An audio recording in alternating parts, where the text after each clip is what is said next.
Hi, welcome to Off Script. I'm Zach Lewis. And I'm Dr. Draper.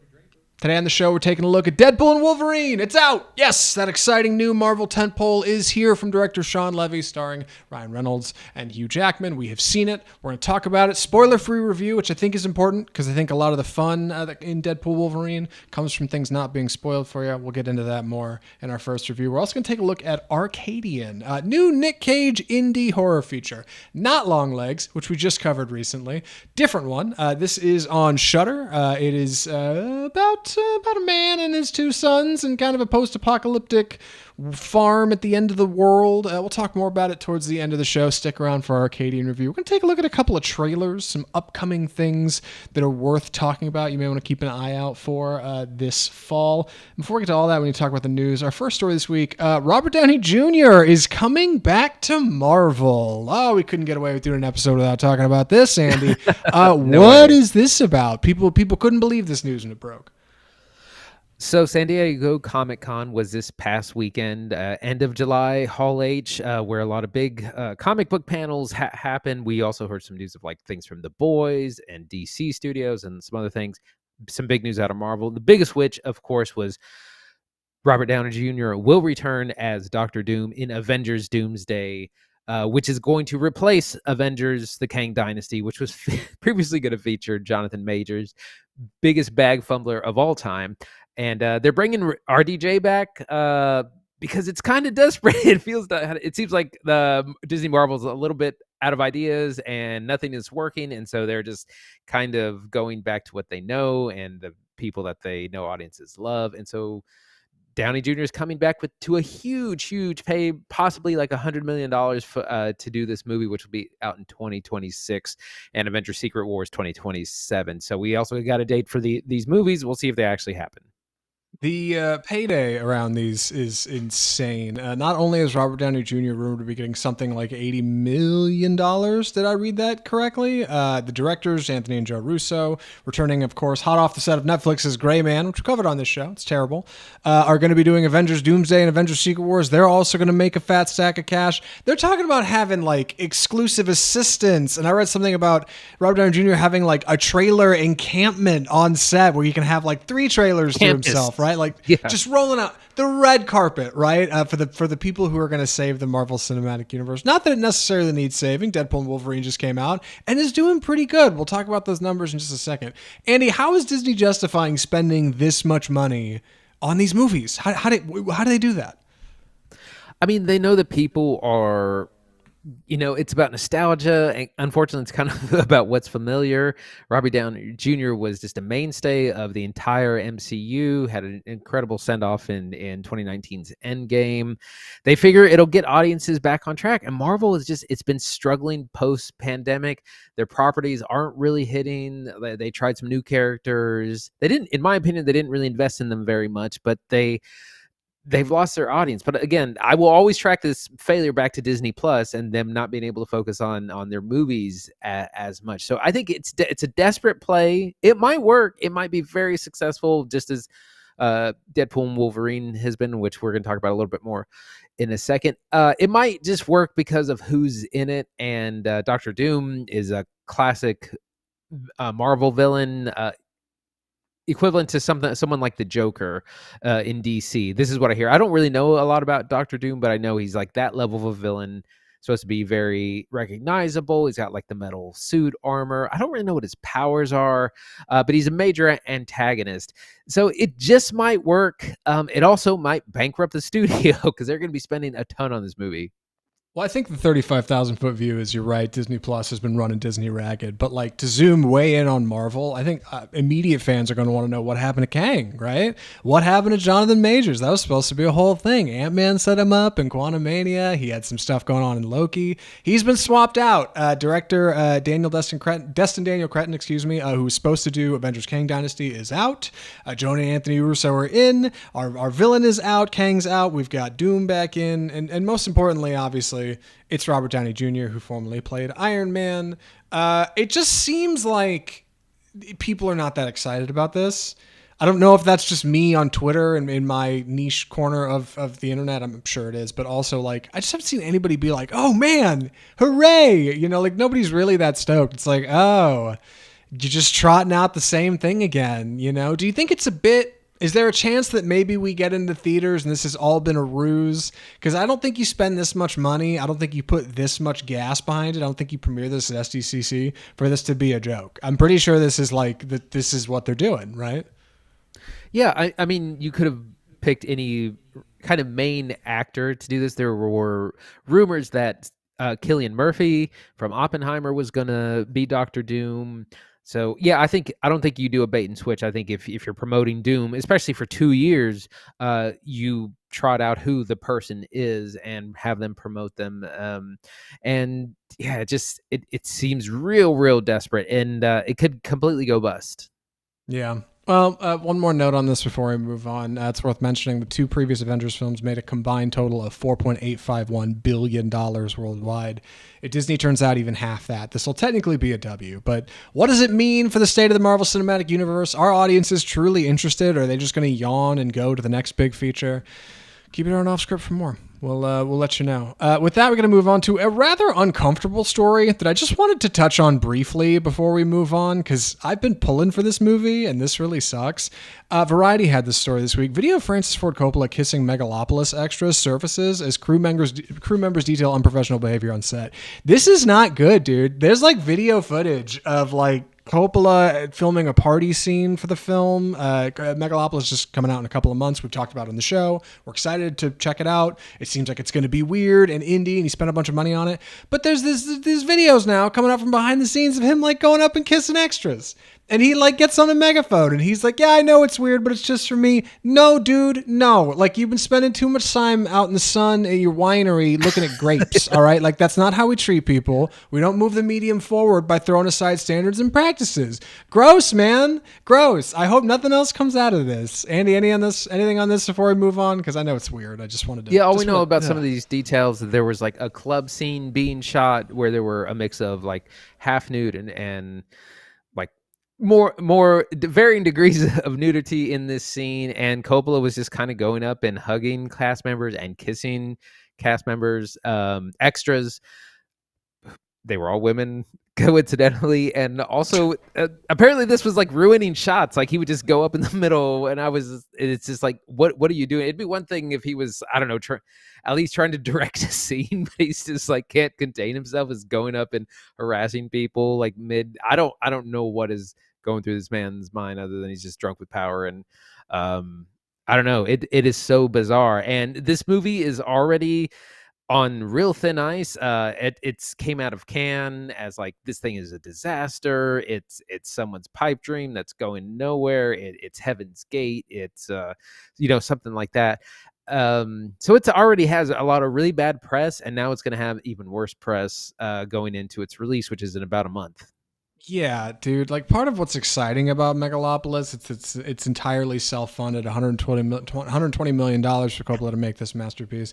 But part of the problem that comes with that is there's no real HR department. Somebody talked about that in this story. They said, who are you supposed to complain to? Coppola himself? This is just kind of the way it is. And while nobody else has really made a stink about it, it's uncomfortable and it's not good and it's bad. And like I said, I hope nothing else comes out about this or this film. I hope everybody who was involved has been, I feel like they've been fairly treated, because from the look of it, this reads real bad, dude. I don't like the sound of that. That's no good. One more story to get to this week. Actually, I'm sorry, just a couple more stories. Disney and Hulu and HBO are launching a streaming bundle. We actually covered this before on the show, and they had kind of recently announced it, but now we have an official price. We don't really have a name, but we know what it's going to cost. And as far as I know, it may include some savings for those ad-free fans like myself. Andy, what do you know about this? So it is going to just be 3 separate services bundled together. You're not going to have one mega app that has all of the Disney, Hulu, and Max. It's just going to be 3 different separate apps on your phone. But if you sign up for the one with ads, you save a huge 40%, which is going to be $18 a month. If you want without ads, it's $30, which is basically the same the a la carte price anyways. So they definitely want you getting the ads tier, because they get paid on both sides. They get paid from subscribers and they get paid from advertisers, and it's more overall. But this is part of a trend that we're seeing where streaming companies are trying to bundle together to try and capture a bigger audience and just make these things profitable, because as we've often said, no one besides Netflix is making streaming profitable. Yeah, it's a pretty sweet deal for Disney, I think, because I think many people don't know, on the ground at least, that like Disney and Hulu are both Disney. So really what you're getting is two parts of Disney and one parts of Warner Brothers. But Warner Brothers needs the help. We just covered last week how they've since acquired Discovery, and now they're looking to maybe split because they're too big. Disney obviously has two platforms that they want to promote. So yeah, it's a win-win for everybody. And if you're like me and go ad-free, it's pretty good. It's basically subscribe to two services, get one free. Like, that's a pretty sweet deal. But at the same time, looking at a deal like this immediately makes me like take stock of what I am subscribed to and what I do use, because I don't just have Disney and Hulu and HBO. I've also got Amazon, and we covered Arcadian this week on the show. So I just signed up for Shudder, a budget service, but still another one. I subscribe to Spotify. I'm pretty sure I'm subscribed to YouTube Premium. Like, at some point, it's too many subscriptions. It's too much, right? So while a bundle of three, like, I think does introduce the idea of saving some money, which is sweet, it does also prompt customers to question, hey, do I really need all three of these anyway? Because maybe I could just get three for the price of two, or maybe I could just cut a couple of these and save myself some real money and go somewhere else. Andy, are you signing up for any of these? Do you think you're going to jump on this? No. Well, I haven't been. I cut Disney Plus about 6 months ago, back in the fall when my subscription ran out, and I have not missed it since. Every now and then I'm like, oh, maybe I should watch this Marvel thing, and then I just don't care enough to sign up for it again. I have Max through my cable, or through my internet package, which actually is free with that. So no, I'm not going to be signing up for this. But if you're a new customer or even an existing person, you're looking to bundle for the whole family, it's a new deal, and I think we're going to start seeing a lot more of these bundle packages come together, except for Netflix, who refuses to bundle with anyone, because they this is great. They've said, we're already a destination, a first stop for everyone, so we don't need to bundle with anyone else, you plebes. God love you, Netflix. I may actually hit this bundle up. If I do, I'll cover it next week or the week after on the show. Like, I do have all three of these services. The math adds up. You do save money. It is worth subscribing. So I don't know. I might check it out. If you check it out, write into the show, would you? Hit the comments below. Let us know what you think. I'd love to hear more. One more story this week. Deadpool and Wolverine is absolutely crushing it at the box office, which, I'm going to say safely as predicted on Off Script Film Review, but for what it's worth, it's a safe prediction. I think everybody knew this was going to do numbers. Andy, how well is it doing? It had a huge $211 million domestic opening, nearly $500 million globally. Fell short. It was about 440 $440 million globally. So huge movie out of the first weekend. This is definitely going to be $1 billion film for sure.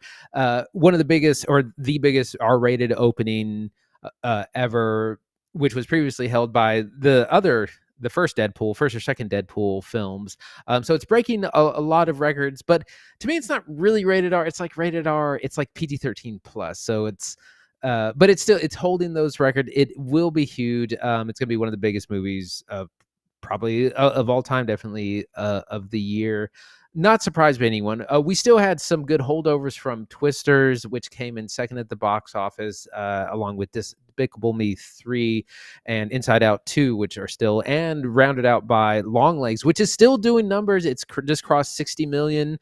It's now the most profitable, successful film from Neon, the distributor, which was previously held by Parasite, and they're saying Longlegs could cross the 100 million mark. So we'll see, because that was made on just $10 million.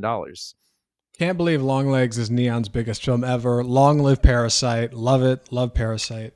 Deadpool and Wolverine is a hard R, which is part of the reason these numbers are at least a little surprising. R-rated films typically don't do that well. What you're looking for is the 4 quadrant, right? You want to bring the whole family. You want mom and grandma and the kids to come. Like, that's who you want in Deadpool, and that's who's going to see it. There were a lot of kids in our screening of Deadpool, man, like almost an uncomfortable amount. But clearly audiences aren't scared of the cursing. Clearly they're not scared of the violence. They're not scared of the innuendo. Like, nobody nobody's too worried about that because people know that Deadpool and Wolverine is a pretty safe bet at the movies, right? You got your Hugh Jackman, you got Ryan Reynolds, you got the fun Marvel stuff. Disney's mentioned a lot. Like, that's all a good time.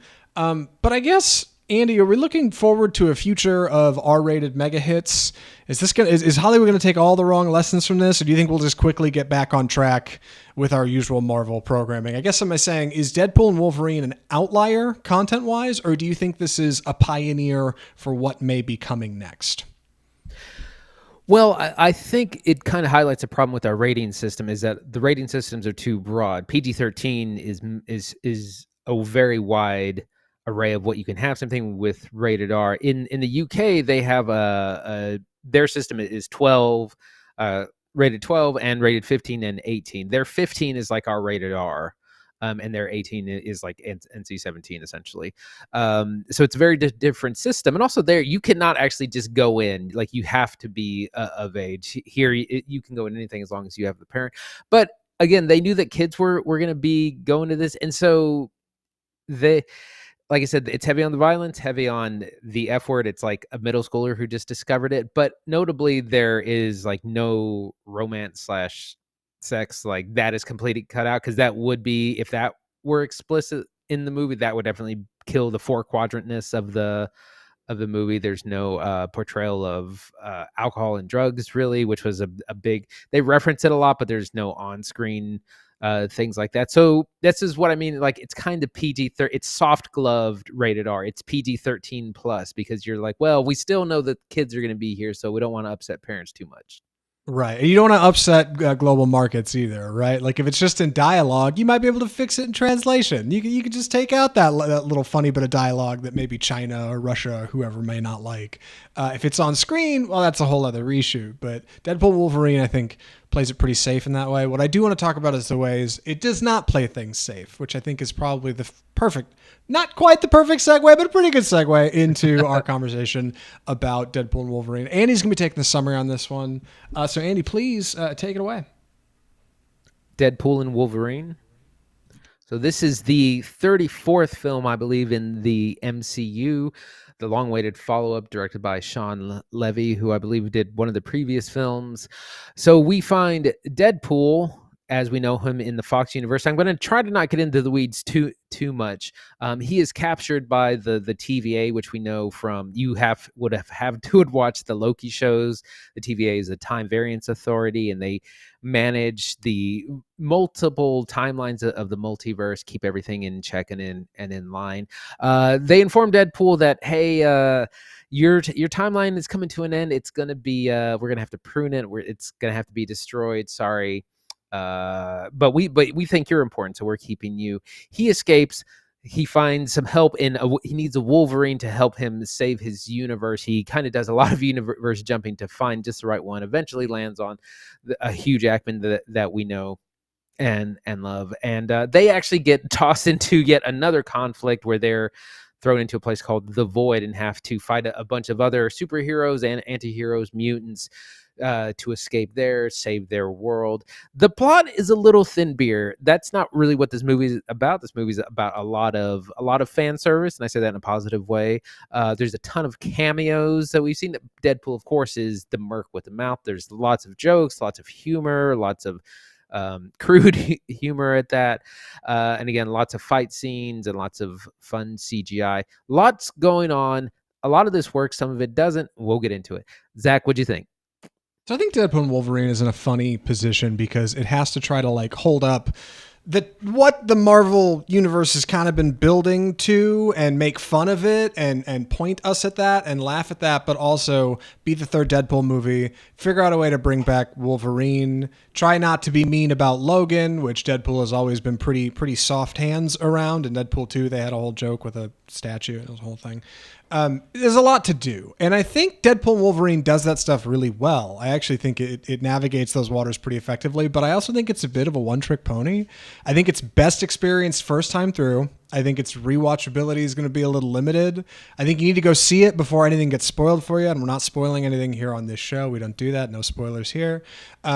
But I think it's difficult to talk about because some of its best moments are things that surprise first time around that you really get to experience. And while it's chock full of that kind of stuff, we won't be able to kind of tell you what any of that is here. And it limits discussion. I feel like most of the reviews I've seen for Deadpool and Wolverine have had some kind of spoiler section near or on the end or some kind of footnote or addendum because people want to talk about some of the cameos, some of the exciting stuff that happens in this feature. And for a 2-hour run, it's a lot of fun, a lot of laughs, joke a minute, but also I don't know. I don't think they can keep getting away with this. They can't turn Marvel movies into this. They can't like adapt this format into something like the Avengers aren't going to be doing what's happening in Deadpool and Wolverine. What's here is fun. I don't know how much runway it's got. That's what I think of Deadpool and Wolverine. So let's jump into it. What's the best place to start talking about it? I want to start on the narrative side of this, which I've said is a little weak. You have kind of two antagonists. You have the TVA who's saying we got to cut your timeline, and then they get thrown into this other world. And one of the things about this is it feels like I'm watching Saturday Night Live. We have a bunch of individual sketches or like 10 minutes of a scene that's funny, entertaining, some action, but then it doesn't all piece together. Like I feel like I'm watching a sketch show, and I kept waiting for the movie to start. I was like, any minute now. All right, we're ending Act 1. Still waiting to get started into Act 2. Halfway through, still wait. Like it feels like it's constantly getting started, and we never like, okay, what's our conflict? What's our antagonist? Like it's narratively really weak, and it's leaning heavily on like the jokes and the cameos and things like that. And one of the things I was saying just before the show is that a lot of these jokes you will need to be like over 35 to understand, because a lot of it is referencing things that are almost 30 years old, 25 years old, inside jokes, inside jokes between studios, or this guy was supposed to play this character and never really happened, like jokes related to that kind of things. Kind of like in last year's The Flash movie when Nicolas Cage showed up as CGI Superman in a reference to that Superman project that never kind of came to pass. There's a lot of stuff like that like you're not going to get if you're younger. And Zach's absolutely right. Like you cannot do this more than once, and you cannot keep doing this. Like you can't make a bunch of in jokes and a bunch of cameos endlessly. Like it works in this movie. You probably can't do it again. I do think there's a bit of an emotional heart at the center of Deadpool and Wolverine. The film opens with Wade Wilson, our Deadpool, basically trying to get a job as an Avenger. That's kind of where we're starting with him, because things are on the rocks with his girlfriend, again, just like the last couple of movies, Morena Baccarat, New Returns. And he's just trying to feel like what he does matters. And outside the suit, Wade Wilson is snarky, but he's a bit more like a lost puppy. Like you kind of feel bad for him a little bit because he doesn't really have a place. He's not really a hero. And that fits pretty good alongside this Wolverine that we're getting in this movie, because in an effort to kind of pay homage to Logan and stay away from that where the movie can, at least, we're getting a Logan from a different X-Men multiverse universe, right? Tapping into that multiverse, and we can get anybody from anywhere. And this Logan didn't do a great job of saving his people. So Deadpool doesn't feel like he has a place as a hero. This Logan does not feel like he has a very good place as a hero. And while that gives Ryan Reynolds some space in the open to be emotional, for the most part, he's got the costume on, he's got the mask on, it's fine. Jackman, however, is still serving, dude. Jackman's great. Jackman's got a couple of great monologues in this movie, and it totally works. The things he's saying is ridiculous. He's talking about the multiverse and God knows what, but it's still delivered with conviction. Like his scenes are still solid. Tons of fun. And additionally, I want to mention a few of the cameos in this movie. I feel genuinely heartfelt. They're goofy, sure, but they're all treated with respect. And everybody that shows up in this mostly has a chance to shine, like in their own special way. They're given pretty heartfelt send-offs for what they are. Like, I feel like all that works pretty good. The stuff that doesn't work is like the in-between and our setting, which is this just kind of like trash heap void of an area, like kind of like out of Mad Max. It's a Fury Road look section, as good. Yeah. Yeah, but it looks worse than Fury Road.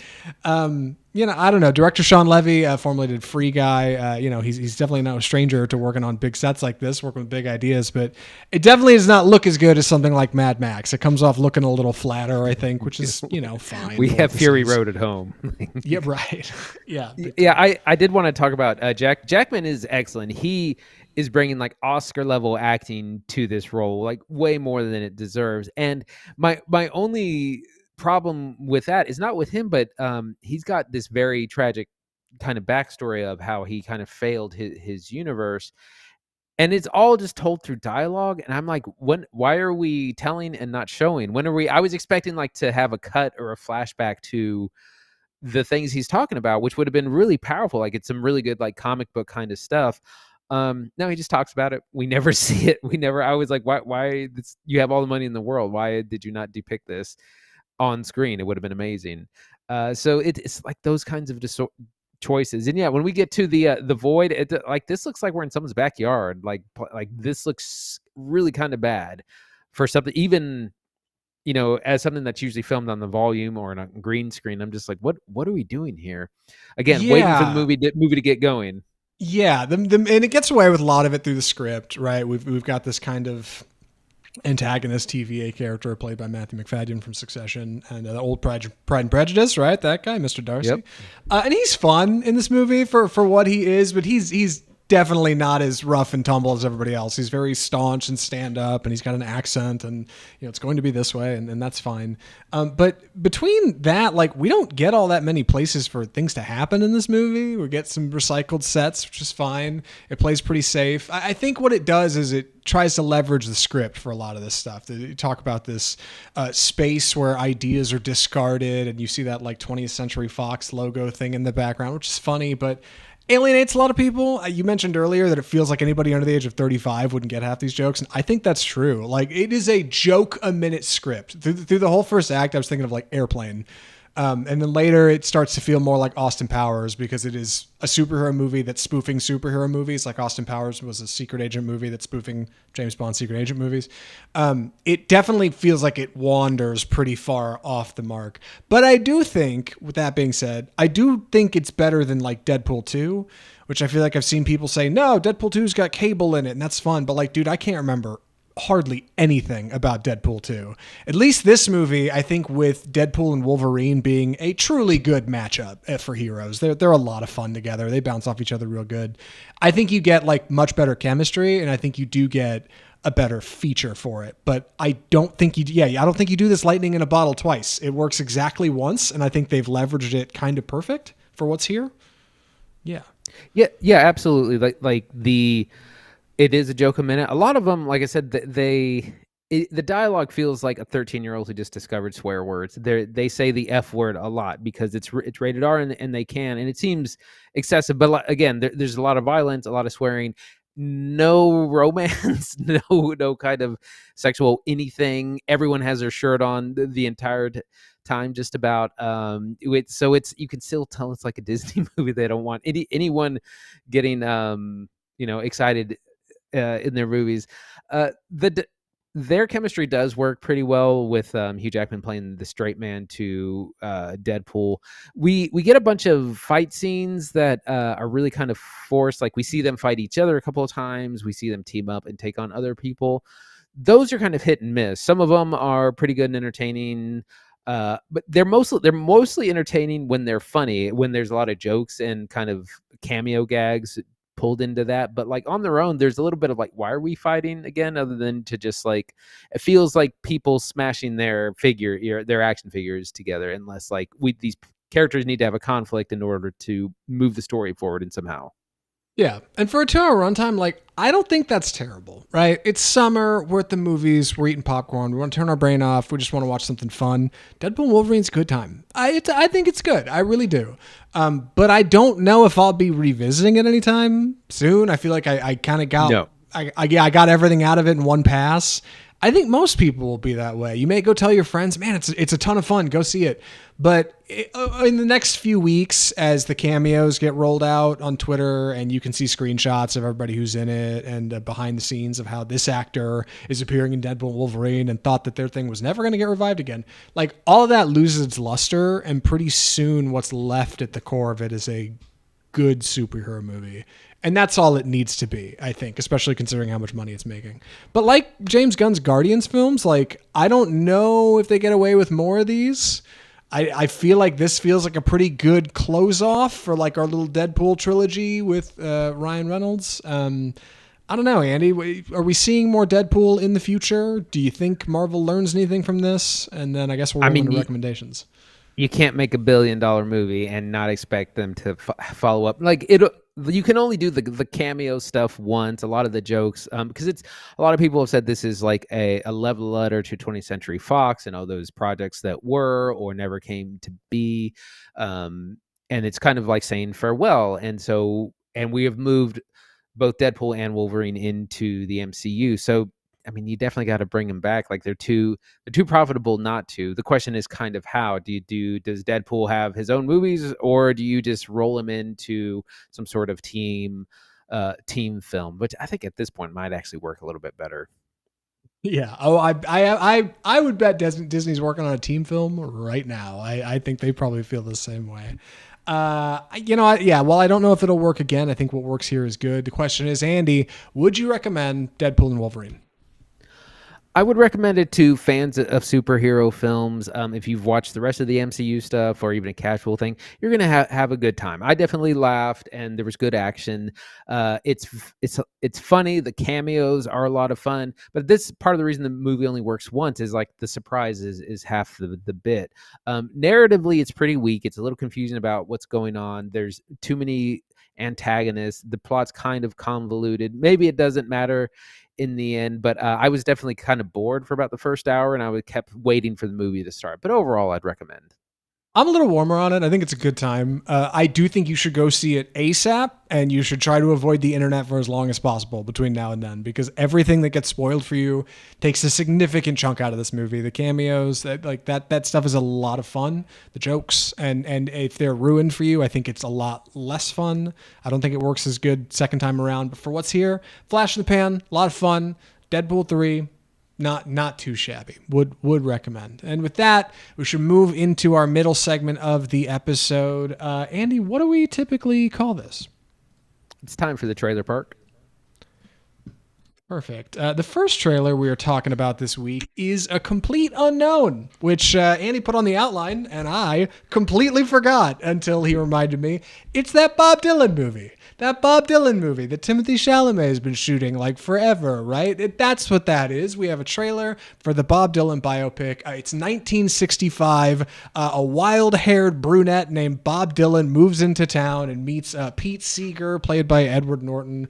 Pete discovers that he's a bit of a talent, puts him on stage, and he electrifies the world with his folksy sound. The film stars Timothée Chalamet. It is I'm pretty sure it's a musical. Looks like a music biopic to me. Even music though you don't get a whole, baby. You don't get a whole lot of musical numbers, as is typical, I think, for a musical trailer. But he sings, he dances, not quite like Wonka, but certainly like Bob Dylan. The movie is A Complete Unknown. Andy, what do you think of this trailer? It's really impressive, or Timothée Chalamet is very impressive because he sings like through half the thing, like he's doing the Bob Dylan voice, and he's like nailing it. Everyone's praising his voice work for this, for sounding like a lot like Bob Dylan, and in some of the later iterations he adopts the look. It looks pretty impressive. It also looks really cliche. A lot of people have been saying like looks exactly like the Walk Hard story, the Dewey Cox story, which is a spoof of these films from like 2004. It's pretty old now, but it's a big spoof. And also there was already kind of a Bob Dylan biopic that was, I can't remember the name of it, but it was very abstract and kind of out there. And the whole thing was like, well, this is a character you can't really do a traditional thing. So we had to do this weird version. It's like Kate Blanchett plays Bob Dylan. A bunch of people do in that version. And so it's weird to just kind of come back to then a more traditional tell of this. It looks fine. We'll see how cliche it is, but he's definitely nailing the look and the voice. The movie you're referring to is 2015's I'm Not There, which, is There a we movie go. where Bob Dylan is like a rotating cast of characters, similar to Heath Ledger's character in The Imaginarium of Dr. Parnassus. Like, we'll just swap them out. And the movie is called Him Not... That's like part of the bit. It's art. I get it. Complete Unknown looks fine. I'd like to see another trailer for what it's worth. I don't think I've seen a bad Timothée Chalamet performance maybe ever. I'm sure he'll be great in it. It'll probably make some good money, but will it make a lot of music biopic money? Time will tell. One other trailer to talk about, Andy. What do we got? We also have the second trailer to Joker Folie à Deux, which is the long anticipated Joker sequel, which comes out October 4th. This new trailer, we get to see a lot more footage of Lady Gaga as Harley Quinn and Joaquin Phoenix as Arthur Fleck. We don't get a ton of plot details still, which is what I wanted to see more of. But it does look like Arthur Fleck will be going on trial, and that's going to be a big part of the movie. We see a lot more of the dance numbers, which seems to kind of be happening in their heads, or they're like the Joker and Harley Quinn are dancing together, singing together, but it's really they're the only ones who are seeing this performance. Again, it's under wraps as far as more of the plot, but I think this movie looks really good. After seeing so much kind of like CGI slop, I was like, oh man, they're like filming on the bridges on location, like they got real cars and stuff, and I think it looks good. I'm really excited for it, but I just don't know what kind of direction it's going in. Yeah, I think Joker looks like a lot of fun. Notably shot at least parts of it in IMAX. I'd really like to go see it there because you actually get that full aspect ratio. Todd Phillips is doing different work, man. He's just doing something different. It's different than what he used to do. Joker was obviously a departure from his previous work on things like Old School. This looks to be even more of that. Visually, I've heard, like Andy said, it's very different. Like it's very new. It's very fresh. Like, I don't know. It sounds rad. Could be good. I have not watched the original Joker film since I saw it back in theaters, but obviously it gets some praise. Might have to rewatch before this comes out in October. October 4th is the trailer listed at the end of this, or the date listed at the end of this trailer. So that's when it's coming. And with that, we should move into our final segment of the episode. I'm going to take the summary on this one, so please excuse my delivery. The movie is Arcadian.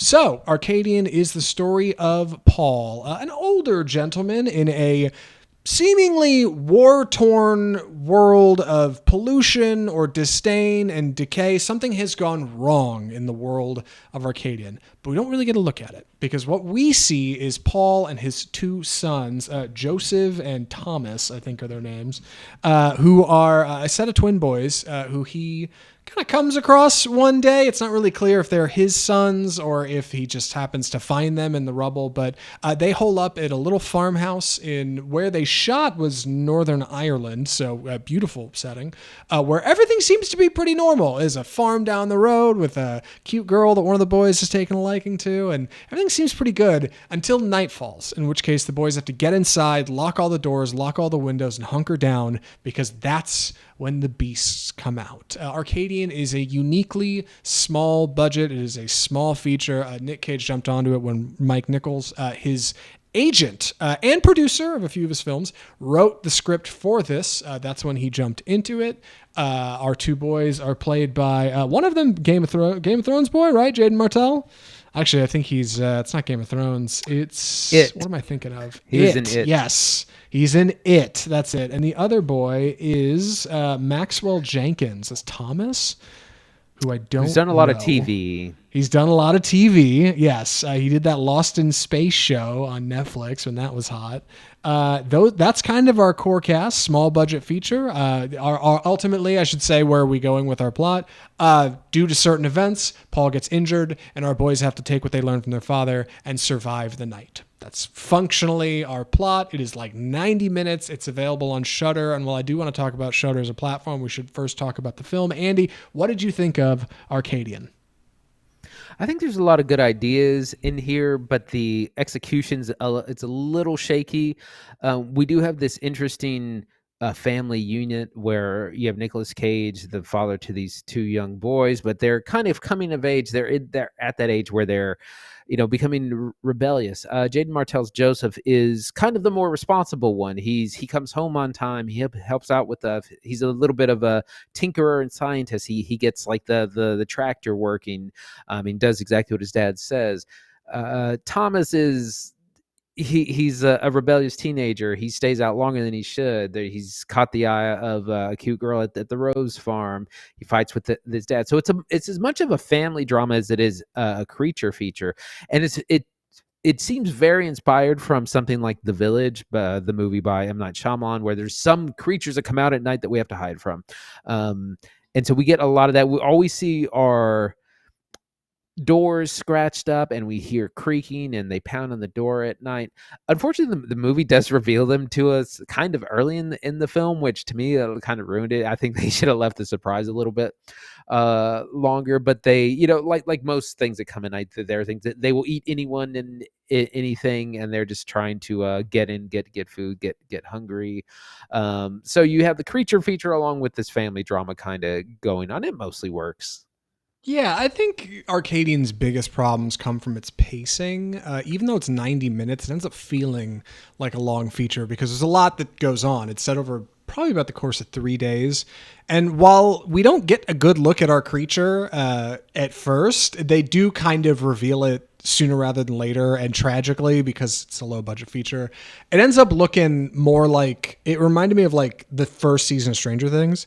You kind of got the Demogorgon, but like you never really get a good look at the Demogorgon. You know what I mean? And when you do see it, it's like blurry because it's moving fast and it's like crappy CGI. Like, and it's a Shudder joint. I don't expect the monster in Arcadian to look incredible, but Andy's right. They kind of reveal it early, and I think it would have been better to kind of soft pedal it. Give me something like A Quiet Place, right? Our little family out in the cabin in the woods, just away from everybody. Or even like Signs, the M. Night Shyamalan joint, right? Like, don't really show us until the end. Like, let that build up. Arcadian does give it to you early. And actually, with what I should say is a pretty engaging end to our first act. Basically, one of our boys ends up staying out later than he should have, right? And Nicolas Cage's character, Paul, has to go out and find him, and they end up getting in this whole scrap, and that's all pretty good. That all plays pretty well. But then you have like another 48 minutes of movie to go. And like when you already showed us the creature, like you already showed us the evil, like it's hard to continue ramping up on that. And I don't know. I think that's kind of its biggest issue. And by the way, I should say that I said the writer was Mike Nichols. I'm wrong. It's Mike Nylon. That's his name. Excuse me. It's Cage's agent and longtime producer who put this together. And it's directed by Benjamin Brewer, who is not a big director, but it's notable because he was the visual effects lead on Everything Everywhere All at Once, which is kind of cool. There's a lot of great visual effects in that feature. And the visual effects in this movie work good. While the monster is fine, I should say the other issue is it's a lot of handheld. The whole movie shot in handheld. Real shaky. And it's like, there's scenes where not only is it shaky, I think they enhanced it after the fact. Like, and added a shaky cam filter in certain bits that maybe were steadier. Yeah, and like it just makes for a lot of like quiet movie feeling grounded, and that doesn't, I don't think the illusion works over 90 minutes. I think I kind of fell out of it a little. Yeah, the pacing is definitely a bit of a problem. Again, I think the ideas are good. The execution is kind of what falters. Our relationship between our two sons and father, played by Nicolas Cage, isn't really well established a lot. It needs to take longer to be like, okay, this is the rebellious teen. This is a more kind of obedient son. And also the conflict with the other farm where they're a family of 4 and they have a young daughter. And they kind of have, their farm is bigger. They have more food. Things are clearly going a little bit better for them than our folks. And it just, again, there's a family drama that isn't really sketched out as good as it could have been. The end kind of rushes, or the end is the third act is where we have a lot of action. Actually, we have our threat of our creatures as well as human threats that come about. It all seems kind of rushed by the time we get there, and I was like, oh, this is where all the production and budget went into, and it's backloaded, and so it means the front is a little bit slower and suffers pacing wise. Yeah, and Andy and I are like, well, come on, who doesn't love a good survive the night movie? Love a good survive the night movie. But like, even when it comes down to it, I think Arcadian kind of misses it because it wants to spend more time on kind of the larger drama of these human beings that have been kind of stretched thin by a world gone mad. I totally see that. But like, being the budget that it is, it doesn't show us the world gone mad. We just get a lot of remote scenes set in Northern Ireland. And it's like, yeah, things are crazy back in town, and you never really get to go there. Like that's something that even like Quiet Place and Signs is not a post-apocalyptic feature, but handle well, right? In Quiet Place, they do go into town. They've got to go into the pharmacy and get some meds. Signs has that awesome scene where like Mel Gibson stumbles into M. Night Shyamalan who caught one, right? And it's locked up in the kitchen. Like you do get this like good soft pedal of like more danger coming at you. And Arcadian's like a little tipped in the opposite way. I will say one thing that does work well. I do think the acting is good for what's here. Jaden Martell is rock solid coming out of it. Maxwell Jenkins is good as kind of the more flagrant brother who doesn't mean to blow off the rules, but like clearly longs for more than living on a farm hiding away from everything. And then of course there's Nick Cage as Paul, who does not have that many scenes, but he's got a couple good monologues. He like smokes these hand rolled cigarettes he's got. Like you can tell Nick Cage like really is, he was getting into the role of like this post-apocalypse father who's just out and away from everything. Like it's clearly something he sees and wanted to be a part of. IMDb claims he spent 3 months living with his family in solitude just to practice for this movie, which does not sound like fake Cage news, but for what's here, it surprises me because I don't think he needed to commit to 90 days of. I was like, I feel like he could do this in his sleep.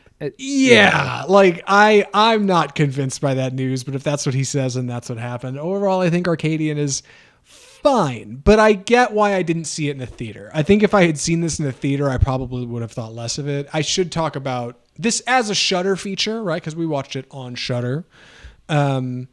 I guess since it's a streaming joint, Andy, do you find yourself being a little bit softer on it? What do you think?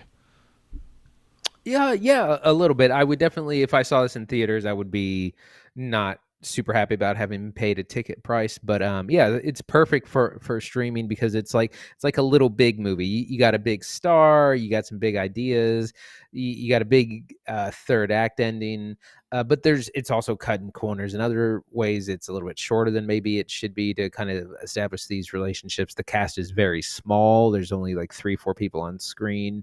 Everyone else is a small unknown actor to make way for Cage, who I'm sure took a big pay cut to be able to do this. But yeah, it's fine for streaming for sure. I think so. Andy, would you recommend Arcadian? It's save it for streaming. Again, it's streaming on Shudder right now, which is a horror streaming service. They need to pay us for this promo. It's again, it has some good ideas, not perfectly well executed, but it's enjoyable. It does have some good scares. Again, it's a creature feature. It's a drama. All our actors are committing to what they're doing. It's a shame it doesn't have a bigger budget. We could have a little bit more of an expansive world. But overall, I would recommend it to horror heads. Yeah, I think Arcadian's fine for streaming. That's what I think. It's 90 minutes. You can throw it on pretty soft. You might want to make sure your room's real dim because there are bits that are particularly dark, being a feature where the creatures come out at night. Obviously, you got a bit of hiding things in the CGI, but overall, like fun and fine. And yeah, if I had paid a ticket price, I think I'd be a lot harsher. I'd be like, this is not awesome. This is not a great feature for what Shudder is capable of. You see Skinamarink in theaters. You see Late Night with the Devil in theaters. Like you feel like, okay, like there is a level where like it's still low budget and it's still small, but there's a certain, there's a certain like level or power of art that we want to get behind to put it in theaters. I don't think Arcadian is quite there, but what's here is good. And from what I've seen on Shudder, it is probably one of the better features available on there. There's a lot of good stuff for what it's worth. Andy's right. This isn't sponsored by Shudder, but a lot of good stuff on there. I think you could do worse with Arcadian. And odds are, if it's doing as well as we think, and that we covered it on this show, we heard about it, it'll probably get licensed out to somebody else soon, right? It'll be on Netflix in 4 months or something. You'll see it on the front page like, oh yeah, there's that Shudder movie. They've done that before. So yeah, that's Arcadian. And that's Off Script episode 262. I want you all to know, I mean this. there are a lot of reviewers out there who would have done Arcadian first and then Deadpool and Wolverine and made you stick around, right? They would have said, hey, no, that's right. You got to wait through the ad break and you got to listen to everything. Not here. Not us, baby. No. We give it to you straight. That's how we do it on Off Script Film Review. Andy, what are we watching next week? Before I get into that, I did want to briefly touch on Shudder, the horror streaming service that we watched on this. I did browse the rest of it. I signed up for the free trial, and they have a pretty good library. There's a bunch of stuff that I want to catch up on, things like Possession, Perfect Blue, a bunch of other things, Skinamarink, that I've been meaning to rewatch, but I'm a little bit too scared to. So pretty good horror selection if you're into that genre. I was pretty impressed with the selection. Yeah, same. I do need to go rewatch Phil Tippett's Mad God on there. I'm excited to check that out. I did admittedly throw on Late Night with the Devil and get a bit of a rewatch on for that movie. Tons of fun. Yeah, I need to spend some time poking around Shudder. 7-day free trial, and it's like $6 a month. I something after that. So you can go, you give it a go. You can check out Arcadian, see what it's about, and then duck. But what do you want to watch next week, Andy? So we're actually taking next week off because I'm going to be doing some traveling, but we'll be back on August 13th with 2 features, both horror. M. Night Shyamalan's Trap, which comes out this week, starring Josh Hartnett. That's they're trying to catch a serial killer at this big pop star concert. Tons of press around that film. And then August 9th is Cuckoo, which is the new Hunter Schafer, Dan Stevens a horror movie, which we don't really know. Hunter Schafer and family move out to the country or somewhere in the woods. Something's not right with the town. They're experimenting on people. Something like that's going on. It's definitely got big Final Girl vibes. Looks scary. Looks intense. Definitely excited for that. And another FYI release, Borderlands comes out August 9th for anyone interested in that. I kind of like the way that looks, but I'm probably waiting for streaming myself. Yeah, Borderlands might be an off week for us. Listen, I look forward to every episode of Off Script. I do. But just imagining the thumbnail for Trap and Cuckoo double feature has me salivating, dude. So I'm very much looking forward to the break, get some things in life in order over here, come back on the 13th with Trap and Cuckoo. It's going to be a banger episode. We'll get around to Borderlands. I played all those games, dude. I got to watch it at some point. We will cover it. If you want to hear our future Borderlands review or review for Trap, Cuckoo, you want to hear about things we got upcoming, heading into that winter season, big movies, big things happening. The best way to do that is subscribe to Off Script Film Review on your favorite platform or podcast distribution center, right? For our audio folks at home, iTunes, Google Play, Spotify, iHeartMedia, wherever you're listening to this right now, there's a subscribe button somewhere around here. I know it exists. You can hit that. You can rate and review if you like. Drop us a 5-star, what have you, whatever you feel is appropriate. I feel like if I was reviewing the show, it'd be 5 stars, but it's up to you. We're on social media, Facebook and Instagram, TikTok. We got Twitter. All right. We're on YouTube. Big things going on YouTube. Go sub there. And of course, you can follow us on all the usual social media places as well. You can check out our website, offscriptfilmreview.com, for additional interviews and content. And you can mail us correspondence directly. Let us know what you think of the show. Direct feedback from you to us, the way it's meant to be, at mail@offscriptfilmreview.com. That's right. Good old-fashioned email. From all of us at Offscript, the home of bold cinema. I'm Zach Lewis. And I'm Dr. Draper. Thanks for watching.